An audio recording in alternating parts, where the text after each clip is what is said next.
एक तरफ बीजेपी के प्रदेशाध्यक्ष मदन राठौड़ कहते हैं कि 9 अगस्त का भारत के आदिवासियों से कोई लेना देना ही नहीं है और इसे मनाना भेड़ चाल है, और दूसरी तरफ बीजेपी की ही बड़ी नेता और राजस्थान की पूर्व मुख्यमंत्री वसुंधरा राजे विश्व आदि दिवस की शुभकामनाएं देती है। और फिर मैदान में उतरते हैं भारतीय आदिवासी पार्टी सांसद राजकुमार रोत। वो सवाल पूछते हैं कि अगर वर्ल्ड ट्राइबल डे का भारत से कोई संबंध नहीं है तो फिर वर्ल्ड योगा डे और वर्ल्ड वीमेंस डे का भारत से क्या संबंध हुआ। लेकिन असली सवाल ये नहीं है कि मदन राठौड़ सही है या राजकुमार रोत।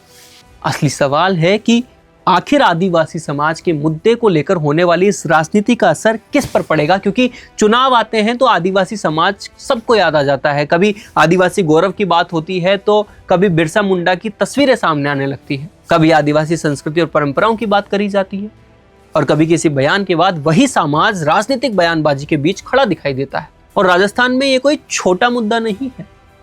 राजस्थान की बड़ी आबादी आदिवासी इलाकों में रहती है, खासकर दक्षिण राजस्थान जैसे बांसवाड़ा, डूंगरपुर, प्रतापगढ़ और उदयपुर।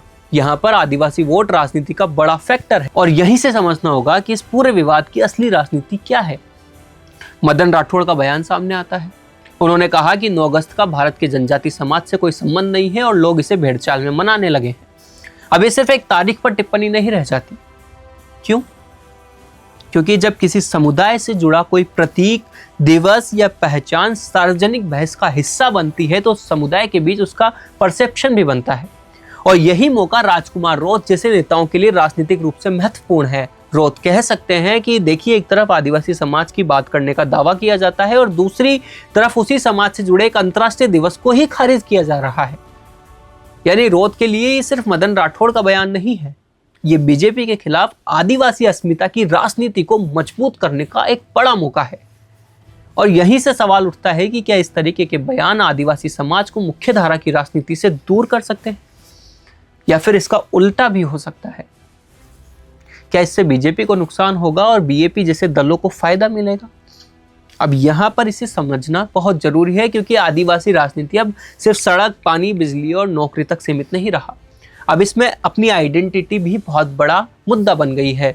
आदिवासी कौन है, उसकी ऐतिहासिक पहचान क्या है, उसकी संस्कृति क्या है, उसके जल, जंगल और जमीन पर अधिकार क्या है, उसकी भाषा और परंपराओं को राजनीति में कितनी जगह मिलती है, ये सवाल अब चुनावी राजनीति का हिस्सा बन चुके हैं। और बीएपी इसी आइडेंटिटी पॉलिटिक्स को अपनी राजनीति का बड़ा आधार बनाती है।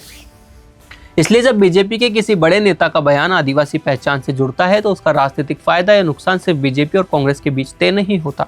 उसका सीधा फायदा बीएपी जैसी रीजनल ट्राइबल पॉलिटिक्स को मिल सकता है। लेकिन कहानी का दूसरा हिस्सा भी समझना जरूरी है। वसुंधरा राजे ने विश्व आदिवासी दिवस पर शुभकामनाएं दी और इससे बीजेपी के भीतर ही एक इंटरेस्टिंग कॉन्ट्राडिक्शन सामने आता है। एक नेता कहता है कि यह भेड़चाल है, दूसरी तरफ पार्टी की वरिष्ठ नेता उसी दिन आदिवासी समाज को शुभकामनाएं देती है। और फिर कांग्रेस इस कॉन्ट्राडिक्शन को पकड़ लेती है। कांग्रेस पूछती है, अगर 9 अगस्त मनाना गलत है तो बीजेपी की अपनी नेता इसे क्यों मनाती है? और यहां 2018 का इतिहास भी सामने आता है। वसुंधरा राजे सरकार ने 9 अगस्त को वर्ल्ड ट्राइबल डे के मौके पर सार्वजनिक अवकाश घोषित किया था। यानी सवाल सिर्फ आज का नहीं रह जाता। सवाल यह है कि राजनीतिक पार्टियों का आदिवासी दिवस को लेकर रुख आखिर तय क्या है। लेकिन एक बात और समझिए कि राजनीति में बयान आते हैं और बयान जाते हैं। नेता आज कुछ कहेंगे, कल कुछ और सफाई दे देंगे। मदन राठौड़ ने भी विवाद के बाद सफाई दी कि उनकी बात को तोड़ मरोड़ कर पेश किया गया और वे आदिवासी समाज का सम्मान करते हैं और वो लाजमी भी है। लेकिन तब तक बयान अपना राजनीतिक असर छोड़ चुका होता है और यही लोकतंत्र की सबसे बड़ी प्रॉब्लम है। किसी भी समुदाय के बारे में कही गई बात सिर्फ बोलने तक सीमित नहीं रहती, वो सोशल मीडिया पर जाती है, गांव में जाती है, युवाओं के बीच उसकी चर्चा होती है और फिर राजनीतिक नैरेटिव बन जाता है। तो सवाल ये नहीं होना चाहिए कि कौन ज्यादा आदिवासी समर्थक है, सवाल ये होना चाहिए कि कौन आदिवासी समाज के असली मुद्दों पर काम कर रहा है। क्योंकि आदिवासी समाज को सिर्फ एक दिन की शुभकामनाएं नहीं चाहिए, उसे चाहिए बेहतर शिक्षा, बेहतर स्वास्थ्य, रोजगार, सड़क, इंटरनेट, जल, जंगल, जमीन, इन सब की सुरक्षा, बार बार पलायन से राहत, और सबसे जरूरी है कि अपनी पहचान और सम्मान के साथ विकास में बराबर की जिम्मेदारी। और अगर राजनीति सिर्फ इस बात पर अटक जाए कि 9 अगस्त मनाना है या नहीं, तो फिर डर यही है कि असली मुद्दे पीछे छूट जाएंगे।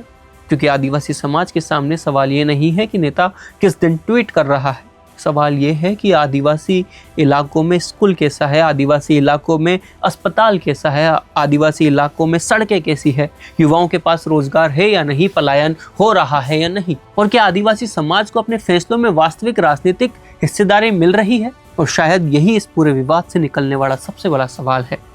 राजनीति आदिवासी समाज के नाम पर हो या आदिवासी समाज की पहचान पर हो, लेकिन उसका अंतिम फायदा अगर आदिवासी समाज तक नहीं पहुंच रहा, तो फिर सवाल उठना तो लाजमी है, सियासत किसकी हो रही है और फायदा किसका। क्योंकि आदिवासी समाज को सिर्फ वोट बैंक बनाकर नहीं, बराबर का स्टेक होल्डर बनाकर राजनीति करनी होगी। अपना पॉडकास्ट शुरू करना चाहते हैं और चाहते हैं कि पहले दिन से उसे लाखों लोग देखें, तो अब ये पॉसिबल है जयपुर में।